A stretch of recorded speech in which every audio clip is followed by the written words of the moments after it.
Hey guys, what is going on? My name is Alex and this is The Car Creative, and in this video I'm going to try and give you 5 tips to help you grow your automotive Instagram, or really any Instagram channel that you're trying to grow right now. A lot of these tips are going to translate into trying to help you guys grow. Now, I do not profess to know any of the algorithms that Instagram use. I'm not a coder. I don't know any of that stuff. But what I did seem to accomplish over the last year was gaining a following of over 10,000 people on Instagram.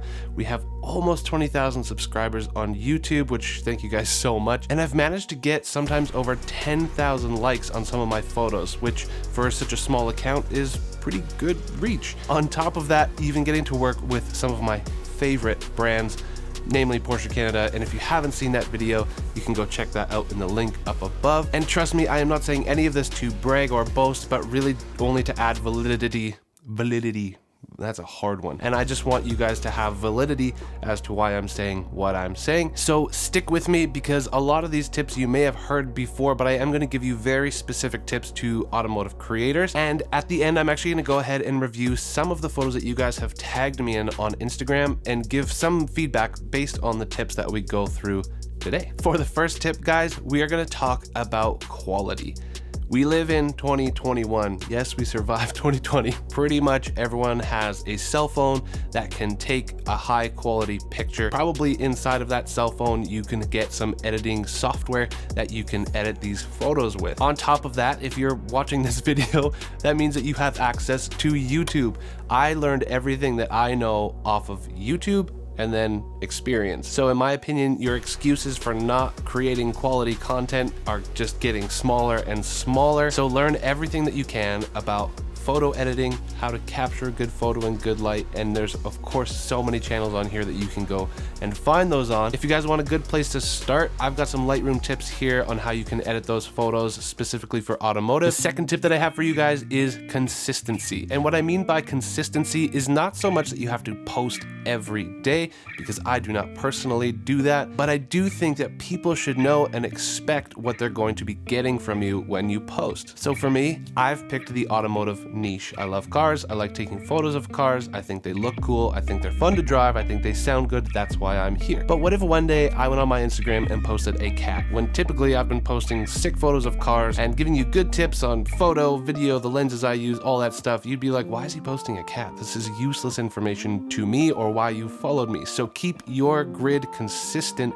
if you can. If you're just shooting about your life and your family and your friends, then that's awesome. Keep doing what you're doing, but just make sure that when people follow you, that they know what they're going to get. So within the third tip that I have for you guys, it's all about composition and photo editing. When it comes to Instagram, I highly recommend keeping your grid centered. And what I mean by that is that the focal point of your photo is going to land in the middle.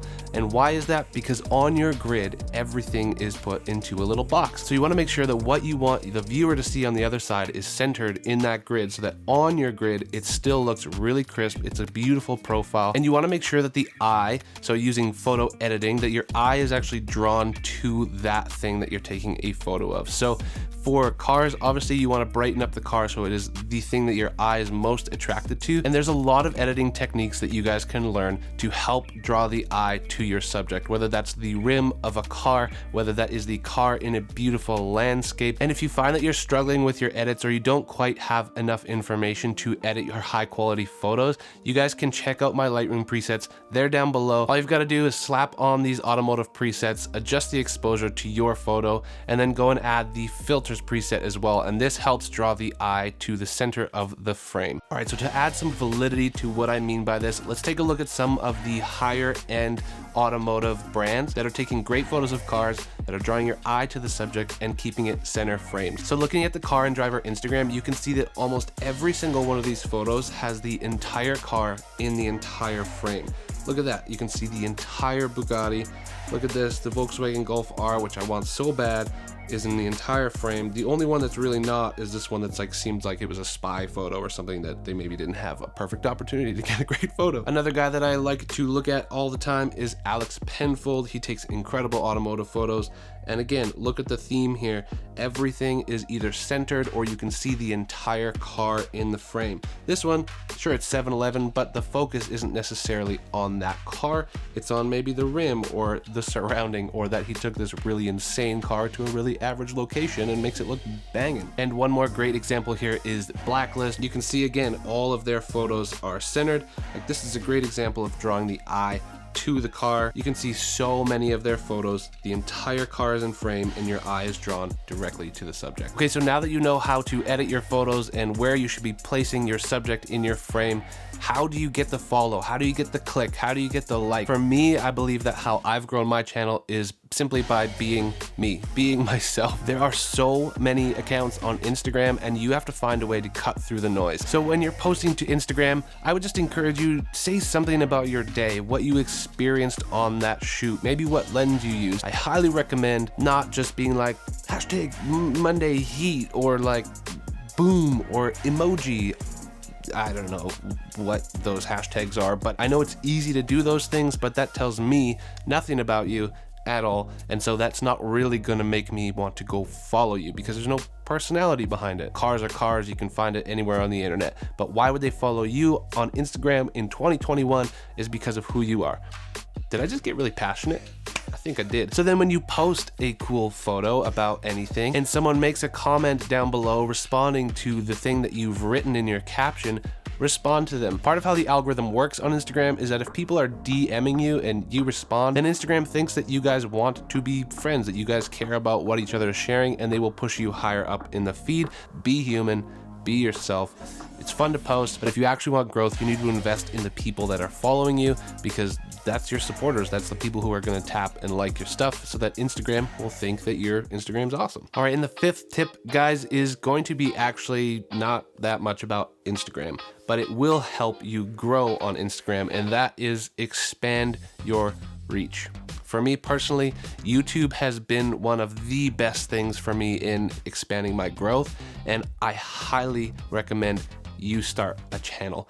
Seriously, you're like, well, why? Why would I do that? Well, if you're going out shooting cars or you're going out and shooting whatever you're passionate about, you do not have to be an expert to tell people about your experience, to bring people along, for people to enjoy hanging out with you on the internet for, 5 to 10 minutes. But for me, so many of you guys that have been following me have come over to Instagram to say hi, and that's helped me grow Instagram, which has helped me get the opportunities that I have had with local dealerships and Porsche Canada. So thank you guys so much. If you're not into the YouTube thing, that's fine. Try TikTok, try Snapchat, try Facebook, try whatever you want, but expand your reach and tell people to come on over to Instagram. But that for me has been how I've grown the quickest on Instagram, is because of expanding my reach to YouTube and teaching people, bringing people along for what I do. And one thing that I'm going to highly suggest is that you guys protect your feed. And what I mean by that is on Instagram, that feed essentially becomes your portfolio. Unless you have a website or something that you guys are using elsewhere, that's awesome.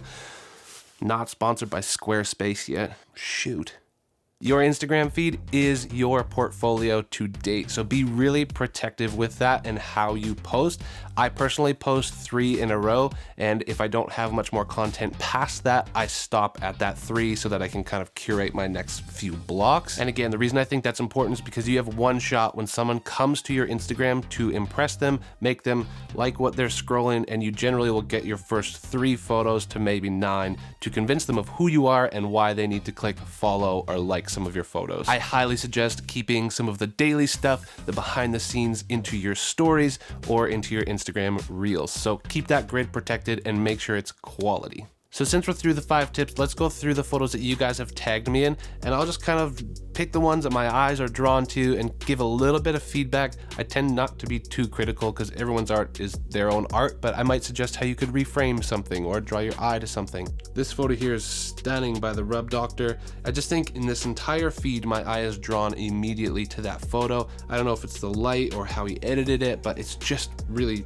really nice, really well done. This is a great example here as well of a car that maybe isn't like the pure and utter focal feature because it's so far away, but what he's done here is added those graduated filters from the top and the bottom and done a really good job with the contrast, I think, to continue to get your eye drawn to the subject, which is in the middle, which is helpful, and also the brightest thing that our eye is drawn to. Interior shots are always difficult because it's hard to draw your eye, but I would say with this photo it's really good. The composition's great because when it lands on your channel there, It's pretty well the center focus. Maybe what I would do is maybe crop a little closer to the steering wheel. There's a lot of dead space with the seat there. And then add some radial filters. I would just brighten this up a touch just to make it pop off people's screens a little bit more. This is a cool photo by Eduardo Focus. It looks like it was a nice, bright, sunny-ish day, but again, my eye is drawn directly to the subject. It's nicely framed, and the colors are really nice.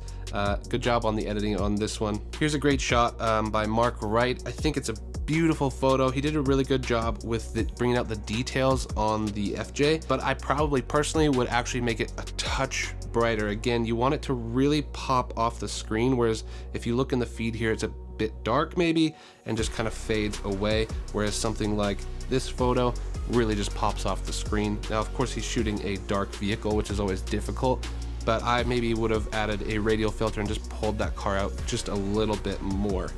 Otherwise, fantastic photo. I think it looks awesome. Okay, this set here by Arc Edits. This set's phenomenal. Not only is it one of the most beautiful GTRs I've seen in a long time, his composition and editing I think is really on point here. So really nice job. And you can see how even when he takes a photo of a wheel, that it is the center focus and also one of the brighter parts of the image. So nice job, man. This set here is also by one of my favorite up and coming creators, Driverse Media. Go give him a follow. He did a really sick set of the Toyota Supra, but you can see again, all of his framing is on point. The car is centered in the frame, and his edits are always, your eyes always being drawn to the subject. So he's doing a great job. Be sure to go give him a follow. Who dat? Yo, what's up?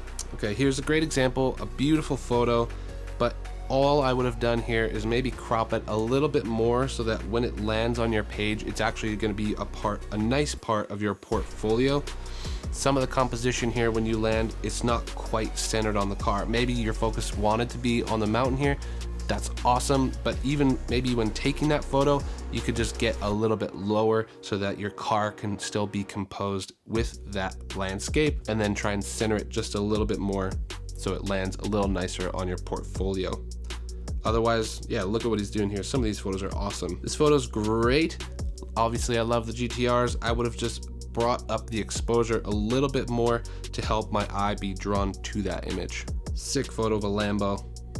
Nice job, Steven. This is a great photo here of the 911 Turbo S, but I probably would have brightened it up a lot more. I get the focus is on that light bar because it's such a stunning light bar to focus on. But yeah, I definitely would have brightened up the image a little bit more, and then if you wanted to keep that moody feel, bring it out using radial filters or graduated filters from certain spots, but we really want the focus and the eye to be drawn to that Porsche. And even, you know what, I'll review some of my own photos, because when I post, I know that there's some that aren't actually going to do as well based on composition and all of those things, but there's some times that I just want to share something with you guys. For example, I knew this photo here would not do that well. Nothing, you don't really know what to look at. The scenery is good, but at the same time, it's just like too far away for someone to immediately know, oh, that's cool, or like, what is he doing? You don't really know what I'm doing here, but I just wanted to share some of the behind the scenes with you guys. So this photo here is the one that has done the best on my Instagram ever. And I think if we break it down a little bit, A, it's got personality because I'm in it. B, it's got a really nice car, so I'm very fortunate from Porsche Center Calgary letting me take this car. C, I was talking about something that interests me, something that's relevant to the world. People are really interested in the R5 and the R6 cameras. So that's part of why I broke down this image, and as you can see, it got some pretty serious attraction. So that's it, guys. I honestly am not an expert, but I am super grateful to have all of you following me, adding things into the comments, being a part of the conversation in the community. It's been a ton of fun growing this channel with you guys, for you guys. It's just been awesome. So thank you so much for watching this video. If you found any of these tips helpful, please hit that like button for me because it helps the YouTube algorithm. Let me know down in the comments what you guys do to grow your Instagram channel or what you're struggling with growing right now. And of course, if you guys are interested in automotive content, cameras, whatever, or you just want to hang out, feel free to hit that subscribe button so we can keep doing this. And of course, if you haven't already, come check me out on Instagram at The Car Creative, and we can have some chats over there and hang out. It's always a good time. I hope you enjoyed this video, and I do hope to see you in the next one. Peace.